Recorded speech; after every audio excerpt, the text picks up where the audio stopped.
Hola, ¿qué tal? Bienvenidos nuevamente en Gran Empresarial por Chance TV, la televisión del cambio está aquí. Soy Rodolfo Jerónimo Pérez. Hoy teníamos un invitado, José Antonio Ventura. Desafortunadamente tuvo ahorita un contratiempo ya en trayecto para acá. Entonces, pues bueno, realizaremos la sesión en forma directa, tomando algunos de los puntos que particularmente aplican a la norma financiera, y ya después en una sesión que seguramente respondremos con José Antonio, platicaremos aspectos más enfocados a la parte normativa financiera. La sostenibilidad se ha convertido en un punto que actualmente está en discusión en una gran cantidad de compañías, mientras que otras prácticamente no tienen conocimiento de la misma. La sostenibilidad normalmente lo asociamos con temas de cambio climático, con aspectos que impactan a compañías grandes internacionales. Sin embargo, la realidad es que pues esto es algo que afecta ya a todas las compañías, puesto que particularmente las normas mexicanas también ya reconocen a través de la NIS, aún NIS 1 y NIS 2, los aspectos relacionados con la adaptación del cambio climático en los estados financieros. Es decir, ya no solamente es la emisión de unos estados financieros y de sus notas, sino que ahora también se tienen que mencionar aspectos relacionados con la sostenibilidad de la empresa a lo largo del tiempo.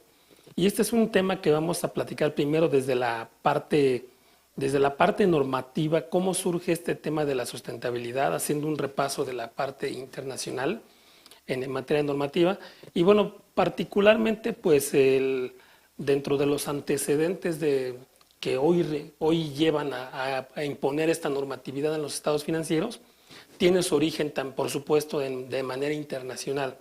Particularmente si nos remontamos un poco en los antecedentes de lo que tiene que ver con la sostenibilidad, podemos encontrar el Protocolo de Montreal del año 1987, el cual fue uno de los primeros grandes esfuerzos a nivel por lo menos regional o internacional, donde particularmente pues ya se trataba de un tratado para tratar de proteger la capa de ozono. Recordemos que en aquella ya época, en los 80s, empezábamos a escuchar particularmente los temas relacionados con el debilitamiento de la capa de ozono y la reducción de los clorofluorocarbonos, particularmente de sustancias que se dejaran de emitir a la atmósfera y que de esa manera evitaran el impacto en el cambio climático. El objetivo de este tratado, este protocolo de Montreal del 87, era reducir y eliminar las sustancias que agotaran la capa de carbono. Este tratado tiene una característica de que era un tratado vinculante. De manera general podemos, para centrar el objeto, hay algunos tratados que son de cumplimiento voluntario, son acuerdos entre países, pero no forman parte de una aplicación obligatoria para ellos, y hay algunos que tienen carácter vinculante. Lo de carácter vinculante es muy importante tenerlo en consideración, porque recordemos que actualmente tenemos nuestro artículo 1 constitucional, donde particularmente nos dice el artículo 1, con la reforma del 10 de junio de 2011, que esta Constitución y los tratados internacionales de los que México forman parte del derecho mexicano. Entonces, para interpretar una Constitución o para aplicar una normativa en México, o incluso cuando algún particular se sienta afectado en sus derechos, pues tiene medios de defensa como el control constitucional, que es el juicio de amparo. Y en este puede hacer valer mecanismos como el control de convencionalidad, donde particularmente ya no solamente va a aplicar lo que dice la propia ley local, la Constitución, sino también puede recurrir a los tratados internacionales, y el Protocolo de Montreal es uno de ellos. Entonces tiene un carácter vinculante, por lo tanto se convierten en compromisos que los países estaban obligados a asumir. Este protocolo tuvo un éxito global en su aplicación. Después vino una enmienda de Kigali en 2016 que incluía la regulación de los clorofluorocarbonos que contribuyen al cambio climático. Y bueno, es un esfuerzo de cooperación internacional y que contempla adicionalmente mecanismos de apoyo financiero y técnico para países en desarrollo. Después de nos pasamos de manera general a lo que es el Convenio de Basilea de 1989, el cual fue un tratado para controlar los movimientos transfronterizos de desechos peligrosos. Aquí hablamos particularmente de países industrializados hacia países en vías de desarrollo. En este caso estamos hablando ahí particularmente que el objetivo era proteger la salud humana y el medio ambiente del manejo inadecuado de esos desechos, y también tenían un carácter vinculante. Ese carácter vinculante pues exigía el consentimiento previo e informado del país de receptor antes de exportar desechos peligrosos. La prohibición era que no exportar estos residuos a países en vías de desarrollo, y también además de su carácter vinculante, tuvo un gran éxito porque fue una ratificación internacional a través de 188 países, incluidos todos los miembros de la ONU, a excepción de Estados Unidos. Tuvo un éxito global la aplicación de este tratado, y después llegamos a 1992, a la Cumbre de la Tierra de Río de Janeiro de ese año, el cual pues genera una Agenda 21, un plan de acción para el desarrollo sostenible, y esto es dentro de la Convención del Marco de las Naciones Unidas sobre el Cambio Climático, y es un convenio sobre la diversidad biológica. De ahí nos remontamos particularmente a dos tratados que tienen trascendencia incluso al día de hoy. El primero de ellos es el Protocolo de Kioto y después el Acuerdo de París. En el caso del Protocolo de Kioto, adoptado en 1997 y en vigor desde el año 2005, es un acuerdo internacional bajo la Convención Marco de las Naciones Unidas sobre el Cambio Climático. Tiene la característica vinculante y aquí ya establece compromisos específicos de reducción de emisiones de gases de efecto invernadero para los países industrializados. Hasta aquí con lo que hemos comentado, posiblemente en algún momento digan, oye, ¿eso qué tiene que ver con la parte normativa, con la parte contable? Tiene todo que ver, puesto precisamente toda esta normatividad que fue evolucionando a lo largo del tiempo ha permeado hacia las normas de información financiera. Por eso estamos repasando estos acuerdos internacionales. Y este protocolo de Kioto hoy lo van a ver en todos los temas relacionados con cambio climático, donde venga alguna iniciativa, algún tratado internacional, particularmente va a ser Protocolo de Kioto y Acuerdo de París. El Protocolo de Kioto, la característica general o particular de la misma es que estaba enfocado particularmente hacia países en vías de desarrollo, países industrializados. No preveía a los países en vías de desarrollo, y esto se corrige después con el Acuerdo de París, donde se define que este acuerdo tiene que comprender también a la totalidad de los países, puesto que también generan contaminación. El Protocolo de Kioto estableció periodos de compromiso, particularmente el primer periodo fue del año 2008 al año 2012, que tuvo por objeto una reducción global del 5% de las emisiones a la atmósfera, y el segundo periodo de 2013 a 2020, el cual tuvo una enmienda posterior y no fue ratificado por todos los países, lo cual limitó el alcance de esta enmienda, pero bueno, fue un antecedente importante.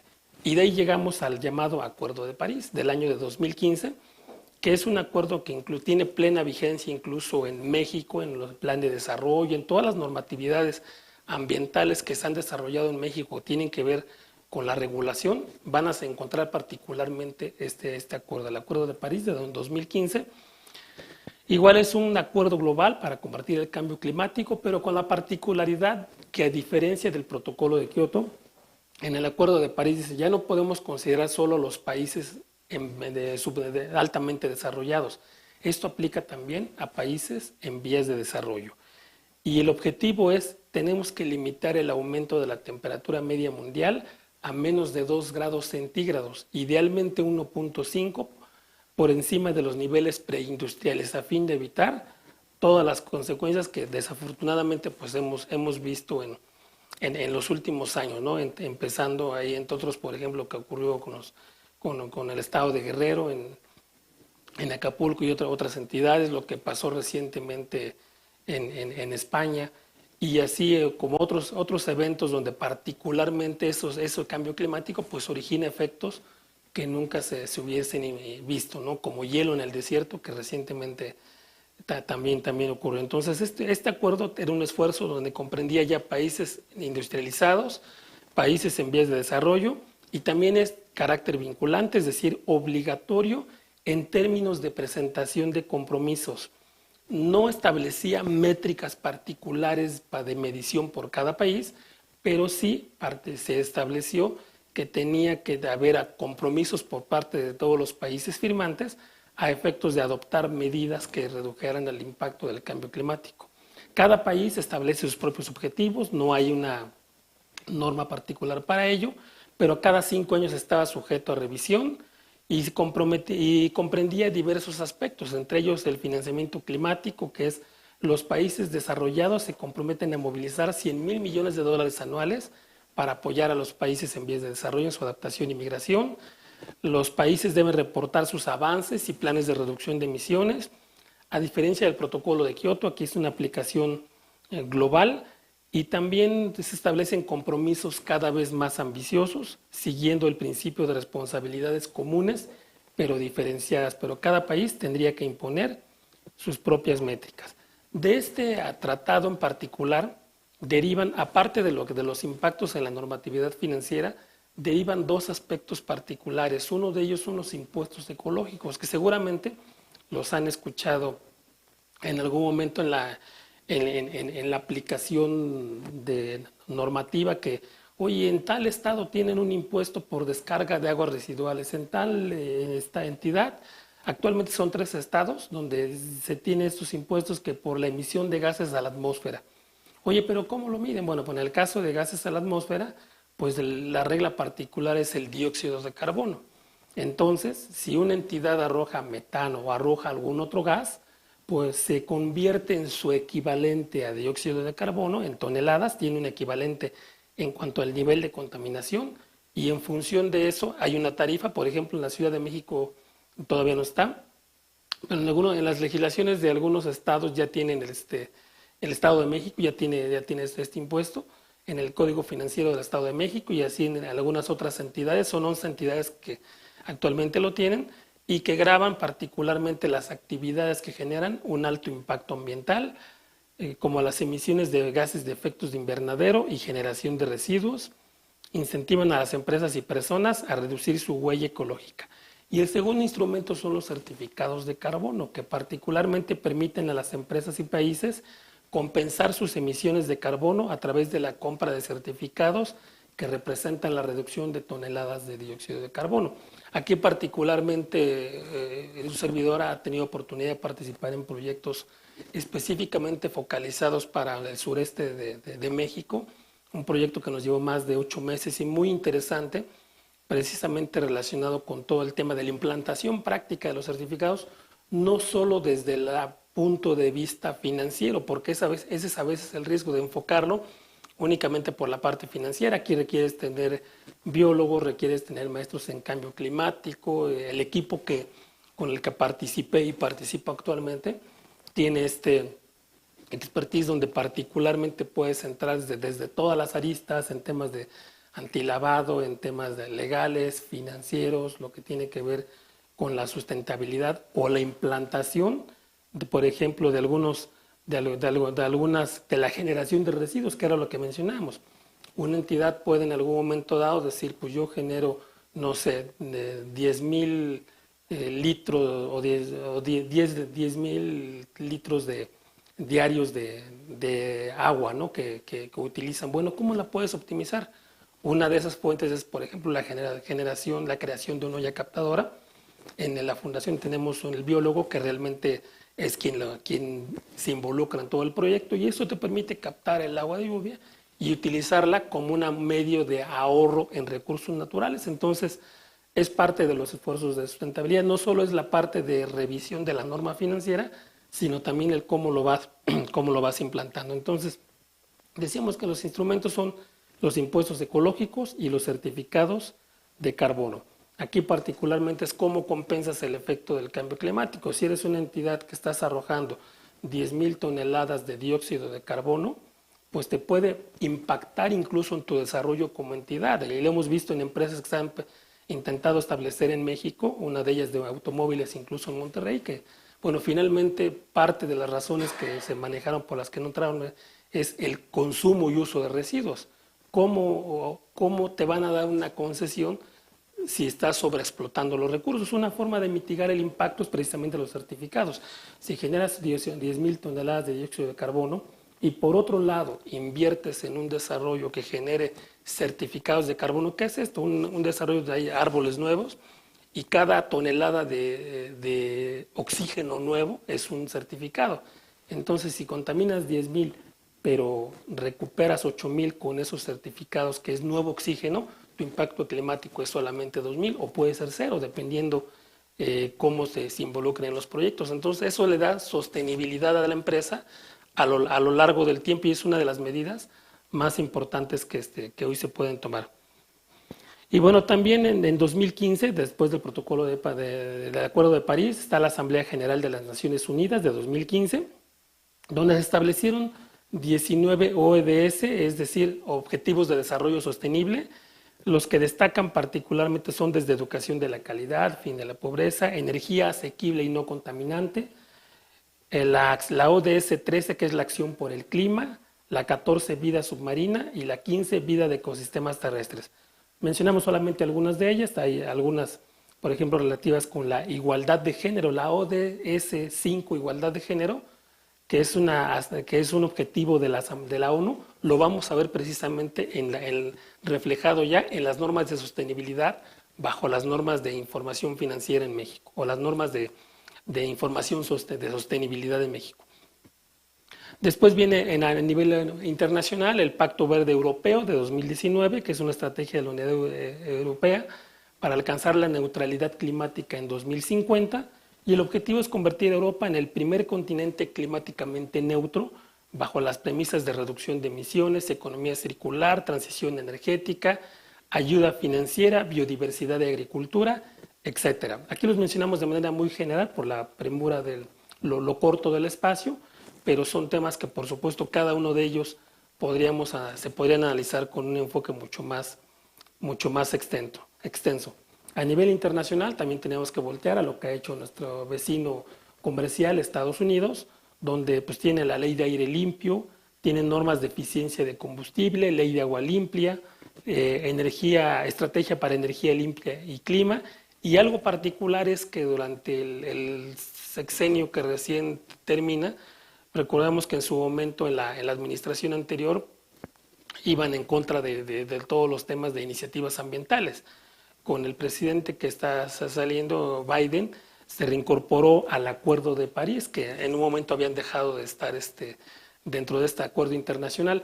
Habrá que ver ahora con el cambio de administración en Estados Unidos si se mantiene esta continuidad de Estados Unidos dentro del acuerdo o si hay algún cambio en ese sentido. Y bueno, dentro del marco legal en México, pues ya lo mencionamos, el artículo 1, que es todo lo referente al marco constitucional en México. Tenemos también el artículo 4, donde nos dice que toda persona tiene derecho a un medio ambiente sano. Ahí particularmente habrá que ver ahora con todo el tema de la reforma judicial en México, cuál es la tendencia que van a tener con los cambios que tendrá la administración el próximo año. Recordemos que con la administración actual, la presidenta actual de la Suprema Corte mencionó en su momento que iban a revisar incluso algunas autorizaciones que se habían otorgado y se iba a ponderar si estas eran altamente contaminantes y en función a un derecho mayor, a un derecho superior, iban a impactar de esa manera que podían llegar a afectar incluso las concesiones previamente otorgadas. Habrá que ver con el cambio que hay con toda la reforma judicial, si esto se sigue manteniendo o si hay algún cambio. La verdad es que es muy pronto para poder dilucidar qué es lo que va a pasar ahora con todo el cambio a nivel de la Suprema Corte, de los tribunales, con toda la renovación que hay, ¿no? Pero habrá que ver cómo se mantiene esto. Aparentemente dentro de los compromisos que tiene la presidenta actual de México hay un enfoque con el tema de sostenibilidad, de lo que tiene que ver con el clima, pero habrá que ver ya en la implantación práctica cómo se mantiene eso. En México tenemos la Ley General del Equilibrio Ecológico y la Protección al Medio Ambiente, que se modificaron para introducir todas estas modificaciones que ya comentamos anteriormente. La Ley General de Cambio Climático, Ley de Transición Energética, hay cambios en normas oficiales mexicanas, etcétera. En México tenemos un impuesto que es el IEPS. El IEPS es un impuesto que en este caso tiene que ver con el agravar productos como la gasolina, el diésel, el gas natural, otros combustibles fósiles debido a su impacto ambiental, pero también tienen precisamente el objetivo es gravar productos altamente contaminantes. Y también dentro del mismo IEPS hay un estímulo fiscal para el uso de certificados de carbono, por supuesto cumpliendo con toda la normatividad que prevé mediante reglas de carácter general, de forma tal que ciertas actividades pueden cubrir hasta el 20% del impuesto a través de los certificados de carbono que ya mencionamos. A nivel estatal están los impuestos ecológicos. Recuerden que el Acuerdo de París mencionaba que había que crear impuestos que contaminaran. En el caso de México, Baja California, Campeche, Coahuila, Estado de México, Guanajuato, Nuevo León, Oaxaca, Querétaro, Quintana Roo, San Luis Potosí, Tamaulipas, Yucatán y Zacatecas son entidades que actualmente tienen un impuesto ecológico en las diversas vertientes, desde la emisión de contaminantes a la atmósfera, desde actividades que impactan al ecosistema, la contaminación del aire y el suelo. Cada estado tiene su propia regulación, hay que analizarla a cada uno en su contexto, pero pues tienen ese efecto, ¿no? Y los certificados de carbono que ya mencionamos, ya no nos pasamos en este tema debido a que pues lo que mencionábamos pues es una medida que permite evaluar o mitigar el impacto climático y que bueno, en el caso del IEPS pues permite aplicarlo hasta el 20% de lo que tiene que ver con lo que es el impuesto. Y bueno, ahora sí, con todo este marco normativo que ya comentamos, pues, ¿qué tiene que ver con la parte de información financiera? Todo este tema de sostenibilidad ha permeado a las normas de información financiera, porque recordemos que la información financiera produce información útil, confiable, comparable a lo largo del tiempo. Y hoy, a nivel internacional, las empresas tienen que enfrentar un cambio, un desafío adicional a la propia continuidad de sus competidores. Ya no se trata solamente de la competencia que tengan en la industria, sino además de que esa empresa pueda mantenerse a lo largo del tiempo. Si al final esos recursos que hoy tenemos tienden a agotarse o a generar impactos que generen medidas regulatorias más severas o que en su caso algunas industrias pues hasta imaginen un escenario en el cual en algún momento por la contaminación se restrinja que ciertas industrias no operen, ¿no? Como pasa por ejemplo hoy con el no circula, ¿no? A nivel industria pues no es un escenario descartable. Entonces la contabilidad, como tiene por objeto producir información financiera útil, confiable y comparable a lo largo del tiempo, pues no ha quedado exento, no ha quedado ajeno a todos estos cuestionamientos. Y entonces, desde el punto de vista de la sostenibilidad, con todas estas normas y este marco internacional que comentamos, pues la implementación en México pues fomenta cambios significativos en la cultura empresarial y es así que, bueno, aquí vamos a tener dos escenarios. Vamos a tener, por un lado, empresas que sean, que reporten bajo IFRS, bajo las normas internacionales. A nivel internacional, las entidades que reporten bajo IFRS, desde el año 2024 ya están obligados a cumplir con estas normas de sostenibilidad, que ya hay regulación y son más de 200 indicadores. Oye, pero yo soy una empresa mexicana, fíjate que soy, no sé, una comercializadora, tengo una empresa que vende ropa, soy una joyería, soy una pequeña, micro y soy una pyme, soy una empresa mediana. Podemos encontrar aquí empresas de diferentes tamaños. Y aquí podría decir una empresa que con un nivel de volumen de ventas a lo mejor bajo. Oye, a mí no me aplican esas normas, esas son para empresas grandes, ¿no? No, estas normas aplican a todos. Y en este sentido, hay dos normas, la NIS S1, de requerimientos generales para la información financiera a revelar relacionada con la sostenibilidad, y la NIS S2.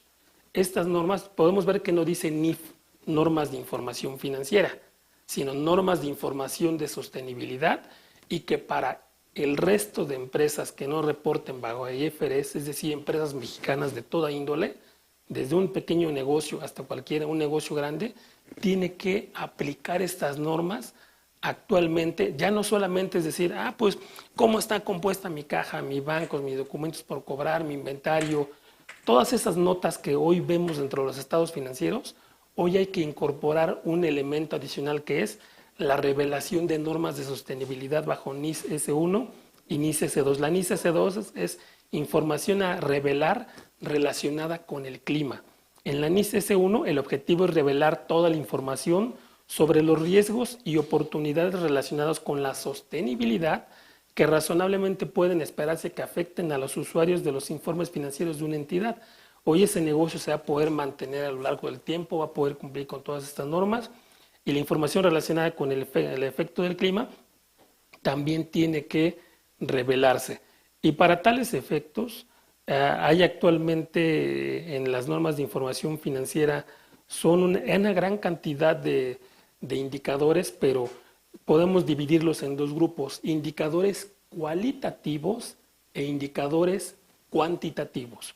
Dentro de los indicadores cualitativos tenemos los relacionados con la parte social y capital humano, que es temas que no necesariamente tienen que ver con la norma financiera, que es igualdad de oportunidades y trabajo digno. ¿Qué está haciendo la empresa para cumplir con este tema? Salud y oportunidad en el trabajo. O sea, como podemos ver, es mucho más allá de los meros indicadores financieros que estamos acostumbrados, ¿no? Indicadores cualitativos de gobernanza, que es que se tenga la existencia de un consejo de administración, de un órgano de vigilancia, políticas de administración de riesgos, que tengan diseñadas estrategias de sostenibilidad y de protección y privacidad de datos de terceros, entre otros. O sea, todo esto tiene que estar hoy ya dentro de la evaluación bajo la NIS S1 y NIS S2. Pero también tenemos indicadores cuantitativos, entre ellos relacionados con la gobernanza, en materia social y en materia ambiental. En materia de gobernanza, que se tenga la existencia de mujeres en el consejo de administración. Entonces, esto hay que ver qué está haciendo la empresa para cumplir con estos indicadores. Los indicadores cuantitativos en materia social son la brecha salarial, horas de capacitación, un tema muy importante que va muy ligado precisamente con la obligación de capacitar al personal que está previsto en la Ley Federal del Trabajo. Entonces, la entidad cumple y tiene establecido planes formales de capacitación para sus trabajadores. Y recordemos que esta obligación es para todos. El que una empresa tenga más de 51 lo obliga a tener planes registrados ante la Secretaría del Trabajo, pero con 1, 2, 5 trabajadores hay la obligación de hacerlo. Oye, soy una empresa pequeña, ¿tengo que cumplir con esto? Pues sí, hay que cumplir con todos esos indicadores, y no solamente decir, sí, tomé un curso el mes pasado. No, ¿cómo lo mides? ¿Cómo evalúas ese impacto de acuerdo a las normas de información de sostenibilidad?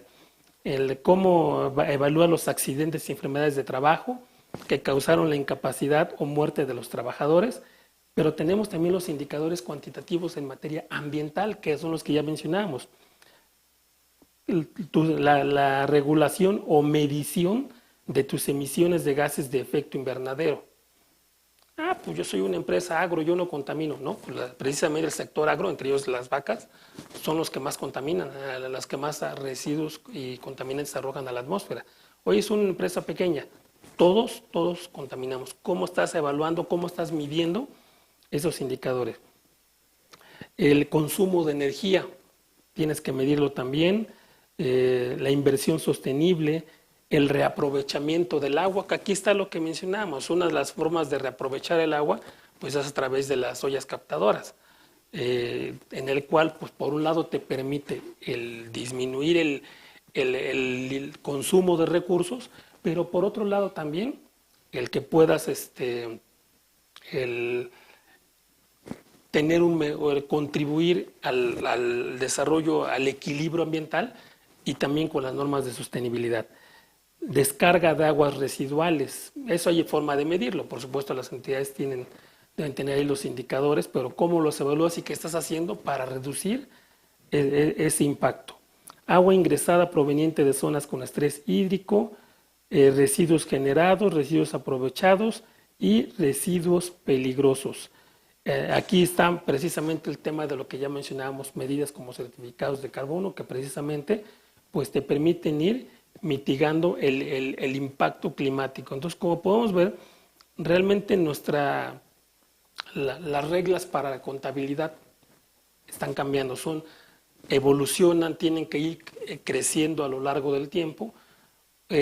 Hoy, para realizar unos estados financieros, son empresas que se dictaminan, pues ya no basta solamente con hacer la revisión tradicional o la auditoría tradicional, hay que ver si cada entidad, cómo está cumpliendo con estas normas de sostenibilidad, cómo está evaluando todos los aspectos que ya mencionamos. No es únicamente el impacto climático, ya vimos a nivel corporativo, el Consejo de Administración, equidad de género, la capacitación, son una gran cantidad de indicadores y todos ellos tienen que ser medidos y evaluados para presentarlos de acuerdo a la norma de información financiera. Aquí hay posturas encontradas todavía dentro del medio. Recordemos que 2025 ya es obligatorio. Empresas a partir de 2025, 1 de enero de 2025, ya tienen que estar implantando esta norma. Estamos a un mes de iniciar el nuevo año y existe todavía una gran cantidad de compañías que no han hecho absolutamente nada para la implantación de esta información. Y cuando esa información tenga que ser presentada en medios, por ejemplo, esa empresa que va a solicitar un financiamiento al banco, oye, dame tus estados financieros.